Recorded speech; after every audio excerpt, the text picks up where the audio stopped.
That was back in 2015. I had driven a couple hours away to a wilderness. I was eager to take the climb up to an abandoned fire lookout. I should point out that it was technically, because it wasn't maintained and might be structurally unsafe, it was forbidden to enter or camp there. The last post I could find about it was 3 years ago, so I wasn't sure what I would find when I got up there. However, I had done some research online and most people claimed it seemed acceptable. In any case, I discovered a tiny ditch where I could park on the side of the road. After that, I took out my 2-day supply of stuff from my backpack and began the journey. There aren't usually clear routes to get there on journeys like these. Using a portable satellite GPS, I was able to be sure I was headed in the correct direction, but in reality, I was merely cutting through unfamiliar forest terrain the entire time. It took 4 to 5 hours to hike from the road. The landscape became more rugged and dense the farther I went. I relied heavily on the fire lookout to remain undamaged and suitable for my camping. If so, though, I suppose I would have to look for another nearby location to pitch my tent and spend the night. I eventually arrived after hiking through the woods for several exhausting hours. The building was visible above the woods, and upon closer inspection, it appeared to be in a respectable form. Naturally, the paint had worn off, but it appeared to be doing very well. The support beams were really sturdy after I pushed them a few times. I decided to give ascending the ladder a shot. Even though it was made of metal and felt solid, every step up made it creak. I briefly marveled at the scenery when I reached the summit. Almost the whole woodland was visible to me. There for miles in every way, there were no houses, roads, or structures. It was only the forest. I circled the ledge and entered the lookouts after admiring the scenery. It wasn't one of those large ones that are converted into Airbnbs or anything like that. This was a single room, perhaps 150 square feet. The entire wall was covered in crumbling windows, and there was an ancient wooden desk in one corner and a deteriorating bed in the other. Since there wasn't much else to look at, I set my luggage aside, rolled out my mattress and sleeping bag, and heated up some food on my tiny camping stove. I went outside to the ledge and saw it as the sun began to set. I have never seen a better view than this one. But everything seemed to pass quickly, and then there was nothing but darkness. The sky was not illuminated by stars or moonlight because it was cloudy outside. I spent some time sitting on the ledge because there was nothing else to do. I noticed something beneath me around an hour into the night. A light was shifting among the trees. But what was peculiar about it was that it wasn't like artificial light. I thought it was a torch since it had an orange color and flickered somewhat like a bonfire. Not far from where I stood, he was making his way through the forest's trees. The likelihood that someone else would be in this isolated area of the forest at the same time as me were so narrow because there was no trail to reach this location. It was also somewhat strange to travel around at night with a torch instead of a standard flashlight. For a while I observed how the light shifted beneath the trees. Then it moved behind something that I was unable to see. Observe it. I didn't see anything again for the next half hour. However, I continued to stand on the edge and enjoy the peace and quiet of the night. After a while, the wind became a little chilly, so I got up to take one last look before heading within. But there was someone there as I peered below the ledge. They stood in the grassy space between the woods and the fire lookout at the bottom. They appeared to be staring straight up at me. Perhaps it was the individual I saw before with the light. "Hello," I shouted.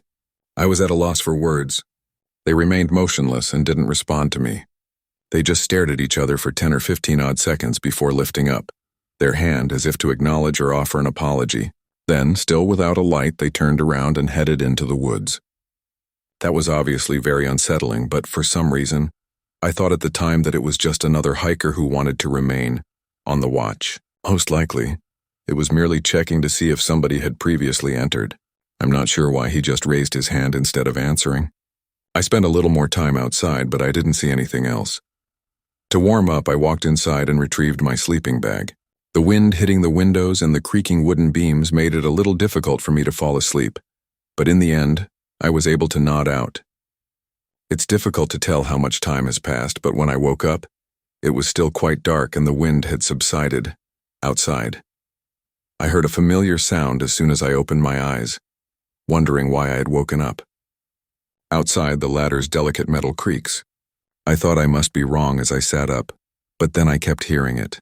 The ladder was being climbed by someone. I was unable to determine how high or low they were, With each step they took, I could hear the hinges at the top of the ladder creak, but it was dark outside the windows. With my heart pounding, I unzipped my sleeping bag, picked up my gear, and stepped onto the ledge.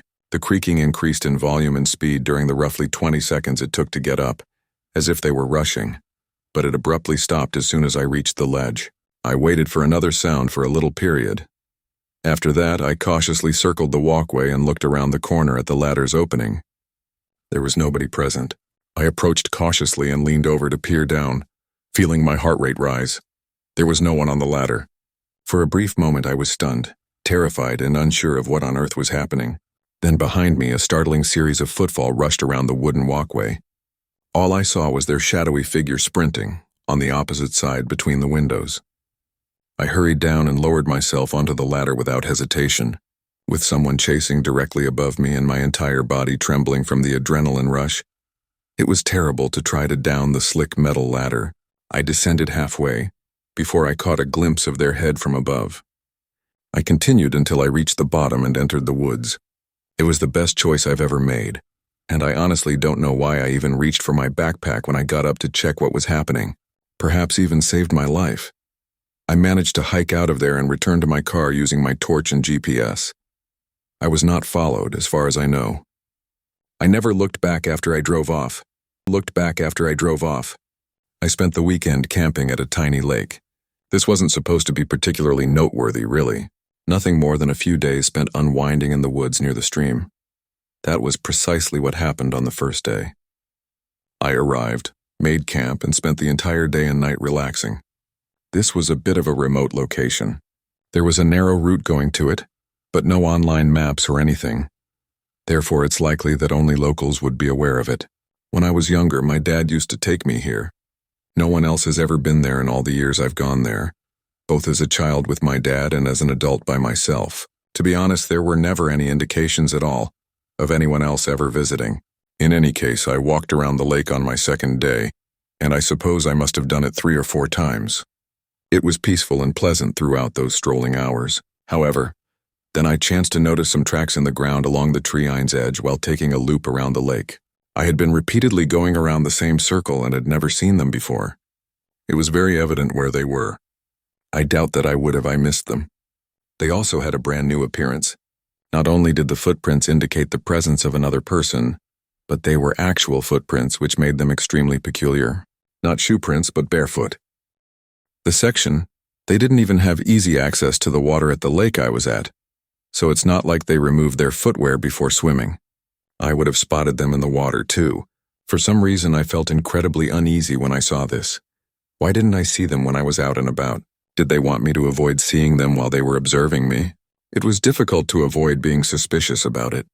From what I could see, it appeared that the footprints climbed up to the tree line with a view of the lake, then immediately returned to the woods, where it appeared to go back for a time. I didn't want to go with them into the uncharted woodland. I simply strolled back to my campsite. I kept checking to see whether anyone was out there by staring at the lake or, I suppose, the tree line surrounding it. I didn't see anyone. The paranoia began to resurface as the sun began to set. There was something about the footprints that off. It was also unsettling to know that they were probably still close by.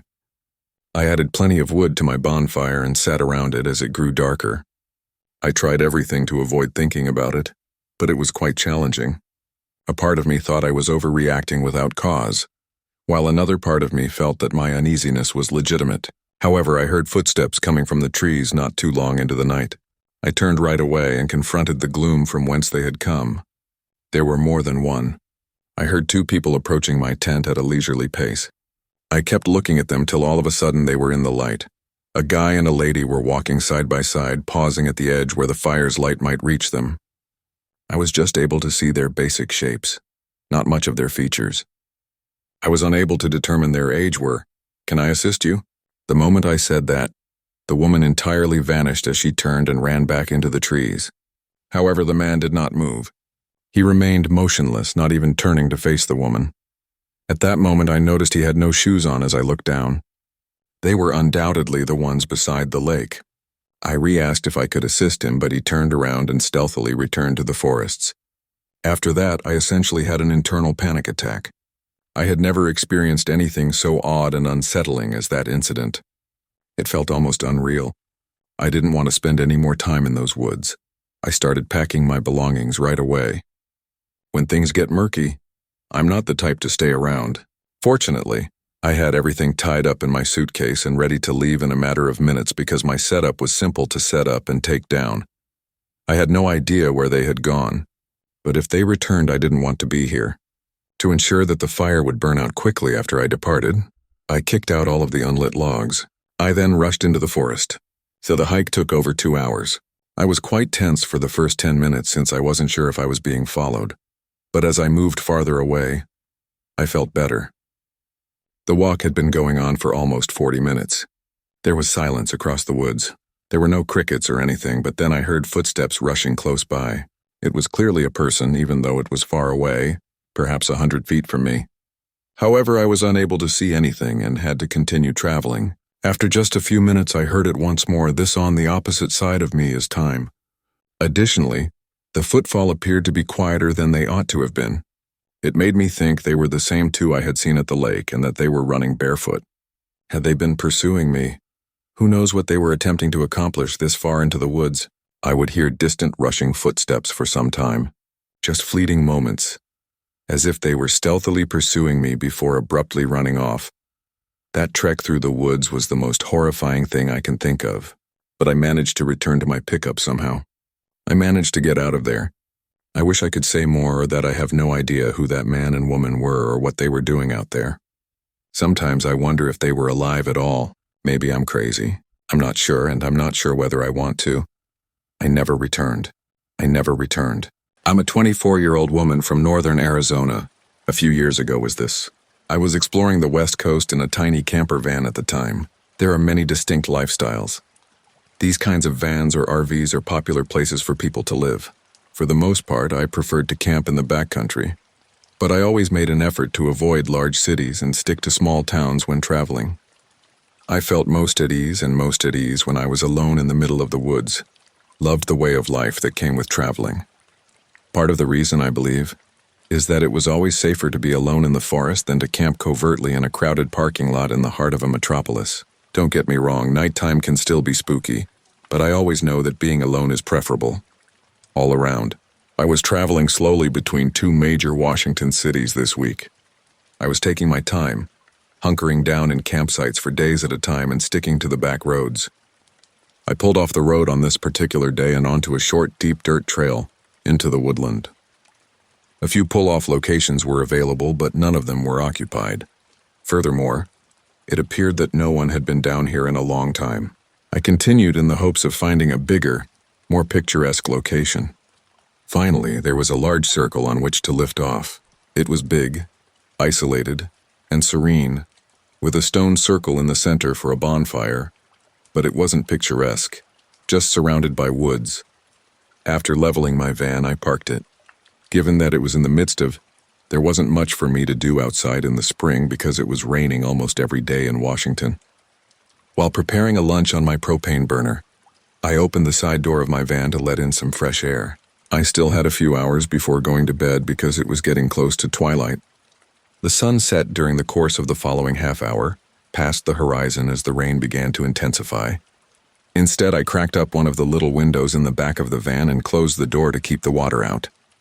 I used my laptop to view a TV while sitting on the bed, but halfway through, the open window let in a glare behind me. It was a light reflecting from my laptop's screen. It vanished before I could respond, but it didn't go away. It shut off as though someone had turned off the light. When I pivoted and I saw nothing when I peered out the window. Outside, it was still raining and quite dark. I was unable to determine the source of the light or even what it was.